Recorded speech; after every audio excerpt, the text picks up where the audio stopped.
Israel ने निकाला अपना परमाणु, मोसाद ने जारी कर दिया डेथ वारंट। क्या शुरू होगा तीसरा विश्व युद्ध?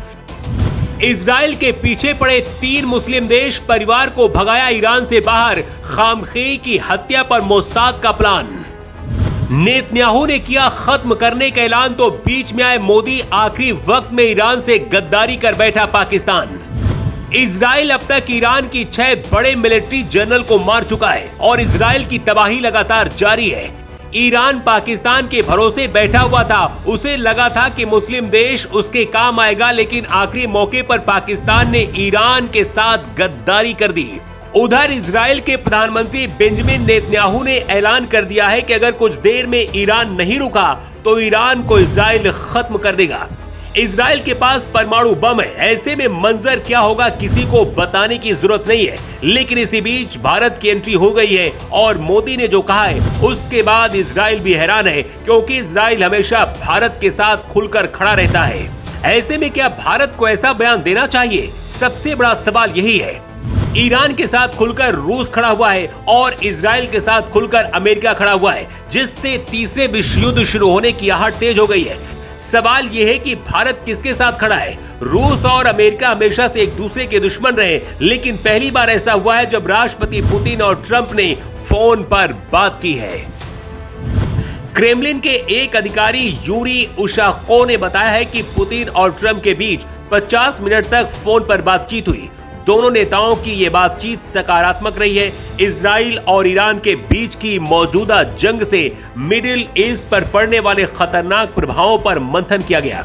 पुतिन ने इजराइल और ईरान के राष्ट्र प्रमुखों के साथ हुई बातचीत का ब्यौरा भी ट्रंप को दिया है। पुतिन ने ईरान के ऊपर इजराइल के हमले का विरोध किया है।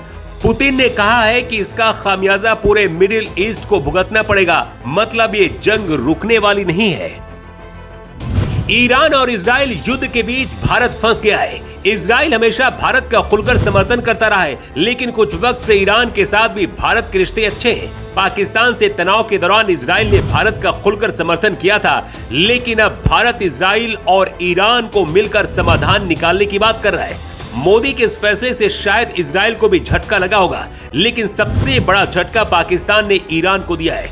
ईरान को लगा था कि मुस्लिम देश होने की वजह से वक्त आने पर शायद पाकिस्तान उसे अपना परमाणु बम देगा।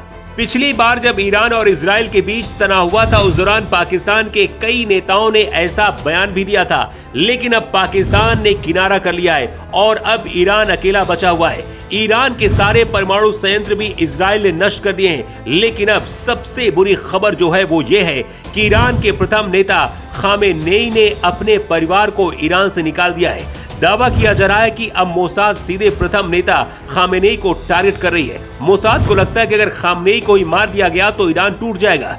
इजराइल और ईरान एक दूसरे पर अपनी पूरी क्षमता के साथ हमला कर रहे हैं। इजरायली सेना IDF का कहना है कि ईरान ने रात भर में 80 से ज्यादा बैलिस्टिक मिसाइलें दागी हैं। इसमें से लगभग 40 मिसाइलें उत्तरी इजराइल में दागी गई है। ईरान के हमले में अब तक 10 इजरायली नागरिकों की मौत हुई है, जबकि 200 से ज्यादा घायल बताए जा रहे हैं। हर घंटे के साथ युद्ध भयानक होता जा रहा है और दावा किया जा रहा है कि इजराइल परमाणु अटैक भी कर सकता है। इजराइल ने भारत से दखल देने के लिए भी कहा है। इजराइल के राजदूत ने कहा है कि भारत के रिश्ते ईरान के साथ भी अच्छे हैं, इसलिए ईरान से बात करके युद्ध को रुकवाए, वरना ईरान को पूरी तरह से बर्बाद कर देंगे हम। क्या भारत को दखल देना चाहिए? अपनी राय आप कमेंट बॉक्स में लिखकर जरूर बताएं। Bureau report.